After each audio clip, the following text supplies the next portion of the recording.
Hello friends, बरायबाय चेनेलाव फिन खनसेबाव दायो नोंथांमोना नायगासिनो दङ बड'लेण्ड जब इनफो अफिशियल इउट्युब चेनेलाव दा BTC आव PMAY-G बा सरकारि न'नि सार्भे जागासिनो दङ दा बिनि लिस्टखौ जों बबेयाव मोनगोन नोंथाङा दंना गैया आरो सार्भेनि लास्ट डेट आरो लोगोसे BTC आव साख्रि आरो लोगोसे BTC सेक्रेटारि एबा BTC चेयारमेन एबा पार्टीनि जेंना बेनि सायाव जों सावरायगोन दा भिडिअआ जोबोर गोनांथार जागोन जाहाथे नोंथांमोना नायो आरो लोगोसे नोंथांमोना सरकारि न'खौहाय मोननो हायो दा फार्स्टआवनो क्लियार खालामगोन बे सरकारि न'आ आसाम स्टेटनिफ्राय एबा BTC निफ्राय होनाय नङा बे जाबाय मोनसे सेन्ट्रेल फान्ड एबा सेन्ट्रेल स्किम सेन्ट्रेलनिफ्राय फैनाय दिल्लीनिफ्राय नोंथांमोना बेखौ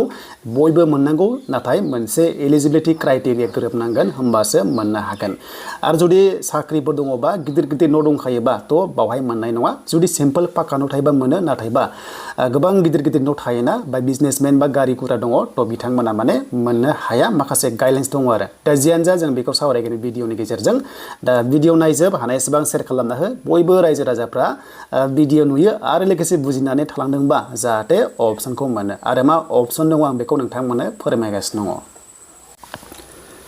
दायो जोङो अफिशियेल वेबसाइटआव फैबाय आरो फैनाय लोगो लोगो बेयाव अफिशियेल खामानिया जायो आं बेखौथ' खोन्थाबाय थाखायो दा बेखौ दोनथ'नानै जोंनि PMAY-G बा सरकारि न'आ सिम्पल खोथायाव सार्भेया जागासिनो दङ आरो बे सार्भेया बोरै जादों होनोबा सिगां थांनाय सरकाराव जेनोखि सार्भे खालामदोंमोन ना बै मथे लिस्टआ फैदों आरो बेनो जाबाय जिबिका साखिफोरखौहाय होनाय जादोंमोन ना फार्स्टआव डाटा कालेक्शन खालामनो दा बे फैनानै दायो लिस्टआ फैबाय आरो बे लिस्ट फैनायफोरनाव बियो सार्भेया जागोन भेरिफाइड जागोन एबा सिम्पल खोथायाव KYC अके KYC होनना बुङो अब्ला बे लिस्टखौ जों बोरै मोनगोन दा नोंथांमोना दंना गैया गोबां सन्देह जानो हागौना आंनि लिस्टआ दंना गैया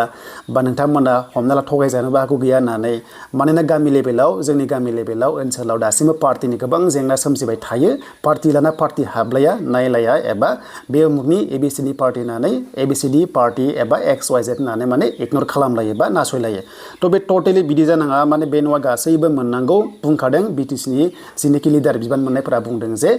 बे न'आ गासैनिबो आरो बेयावखुनु पार्टीनि खोथा गैया गासैबो जिनोखि मोनथावना एलिजिबिलिटि क्राइटेरिया गोनां बिथांमोना न'खौ मोनो आरो दा बेखायनो दा लिस्ट दंना गैया बेखौ नायनोबा नोंथांमोना GRS अके GRS थायो ब्लगाव माने BTC आव सासे GRS थायो बेनिफ्राय आरोबाव थायो GPC अके GPC थायो थ' बिथांमोनाव बेखौ नायबानो जाबाय लिस्टआ दङ लिस्टखौ हरखाजोब्बाय आरोबाव दायो बर्तमान BTC चेयारमेन आरो मेम्बार होथ'वाखै अब्लाबो पार्टी लेभेलनिफ्राय साफा सानै बिथांमोनजों माने जाहाथे गामि ओनसोलाव हाबनायाव जाहाथे माने सुबिदा जायो माने न'खौ सिनाया नालाय थ' बेखायनो माखासे माने कन्टेक्ट पार्सन लानाय जायो आरो जाहाथे बिथांमोना बेनिफिसियारिनाव डाइरेक्ट मिट खालामहैनो हायो एबा लांनो हायो थ' बिथांमोनावबो लिस्टआ थानो हागौ बेखौबो नोंथांमोना बिनानै नायनो हायो आरो जुदि मोनसे बाथ्रा जुदि नोंथांमोना हमना ला सोरनावबा जुदि लिस्ट दङ नाथाय नोंनाव हाबाखै अब्ला नोंहा मोनसे मोजां अपसन दङ जे नोंथांमोना मा डाइरेक्ट PD सारनो एबा प्रजेक्ट डाइरेक्टर DRD आव थायो आरो लोगोसे BDO थायो थ' बिथांमोननो कमप्लेन होनांगौ अब्ला लोगो लोगोनो नोंनियाव माने कार्डआव बोनानै सार्भेखौ खालामनांगौ जायो खारन जिनोखि GRS CPC आ सरकारि मानसि बिथांमोना रावनिबो पार्टीनि आन्दाराव गैया थ' बेखायनो जुदि कमप्लेन होनाय लोगो लोगो जुदि नोंथांनाव थाङाखैबा थ' जिनोखि BDO सार एबा PD सारा बुंनाय लोगो लोगोनो डाइरेक्ट नोंथांनि न'आव फैनानै सार्भेखौ खालामथारनांगोन जुदि खालामाबा गोबां प्रब्लेम जायो साख्रि मावग्राफोरा थ' बेखायनो बेखिनि खामानिखौ मावबानो नोंथांमोना येस 100% नोंथांनाव सार्भे खालामगोन नाथाय ओरैबायदि जायो जेब्ला सेंसन जाथारगोन अब्ला फार्स्ट लिस्ट आरो सेकेन्ड लिस्ट थायो अके फार्स्ट लिस्टआव जिनोखि प्रायरिटि जिनोखि मोनथावगौ एबा जिनोखि लिस्ट बानाय नालाय मोनसे प्रायरिटि लिस्ट खालामो बेवहाय थायोबा फार्स्ट लिस्टआव गोग्लैगोन आरो बेयाव फार्स्ट लिस्टआ जोबनाय लोगो लोगोसो सेकेन्ड लिस्ट थार्ड लिस्ट बेबायदि जालांबाय थायो आरो माने प्रसेसआ बे अफिसियेल प्रसेस बेखौ आं नोंथांमोननो नेक्स्ट लेभेलाव खोन्थाबाय थागोन दा बिनि लास्ट डेटआथ' BTC आव माने दासिमबो माने गोबां प्रब्लेम जादों टेकनिकेलिबो प्रब्लेम जादों वेबसाइटआवबो माने थाबनो सार्भेया जाया बेखायनो लास्ट डेटखौ ओरैनो बुंनायाव 18 अक्ट'बरसिम हरबाय बादि बेखिनि सर्सआव दङ दे 10 बेनिफ्राय अफिसियेल नटिसबो फैथ'वा माने मोनसे डेडलाइन थायो मोनसे टारगेट थायो नालाय ब्लक लेभेलाव मोनसे टारगेट होयो जेब्लायबो BTC लेभेलाव ब्लक लेभेलाव मोनसे टारगेट थायो थ' बिनि सिगांनो फोजोबनांगौ जायो दा बेखायनो 18 खौहाय बुंनाय बादि जादों आरो बिनि सिगांनो हागोनखौ आं नुहुराखै मानोना गोबां दङ गोबां हाजार दङ दा बेखायनो माखासे ब्लक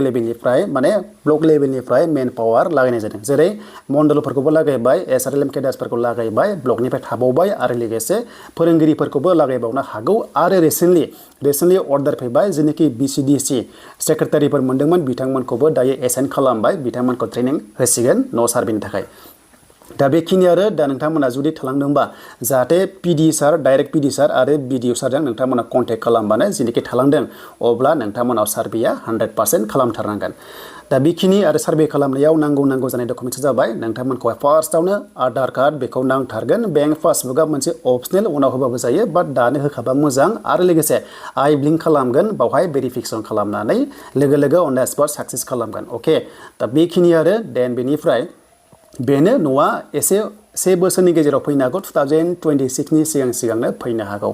दा जियानो जा नोंथांमोना जाहाथे बेखिनिखौ बुजिबाय दानिया फैबाय बिटिसि साख्रि। दा बिटिसि साख्रि होनोबा दासो इएमनि लिस्ट ओंखारदों नालाय दा इएम लिस्ट ओंखारनायनि गेजेरजोंहाय डिपार्टमेन्ट वाइसआव दासिमबो ओंखारथ'वाखै आरो जेब्ला ओंखारो थ' नोंथांमोना डिटेल्सखौ मोनगोन जे एडुकेसनाव सोर मोनदों आरो लोगोसे हमना ला पिएनआरडिआव सोर मोनदों बा हमना ला एग्रिकालचाराव सोर मोनदों गासैबो बेफोर जाजोबनानैसो बिटिसि साख्रिनि थार्ड ग्रेड अके थार्ड ग्रेड बेनिफ्राय ग्रेड 4 आरो टेटआ प्राइस मिट फैगोन आरो अके थ' बेखायनो नेथ'नांसिगोन आरो आं आसा खालामो थाबैनो 2026 आव एमएलए इलेक्सन दङना बिनि सिगांनो बिटिसि साख्रिखौ नोंथांमोना मोननाय एकदम चान्सआ दङ आरो अके बाट प्रसेसआव एसे टाइम लागोन खारन गोदान गभर्नमेन्ट नालाय माखासे स्टाडि खालामनांगौ जायो माखासे बुजिनांगौ जायो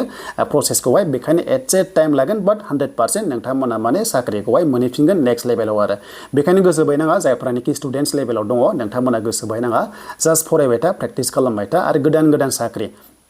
नभेम्बर मान्थआव एबा नभेम्बर दानाव आसामाव फैगासिनो दं दे थ' बेखायनो हाजार पस्टआव नोंथांमोना ट्राइ खालामबावनांगोन। दा बेनो बुजिबाय नोंथांमोना दा आसा खालामो नोंथांमोना भिडिअखौ मोजां मोनदोंबा लाइक खालामगोन आरो लोगोसे कमेन्ट्सखौ खालामनो हागोन।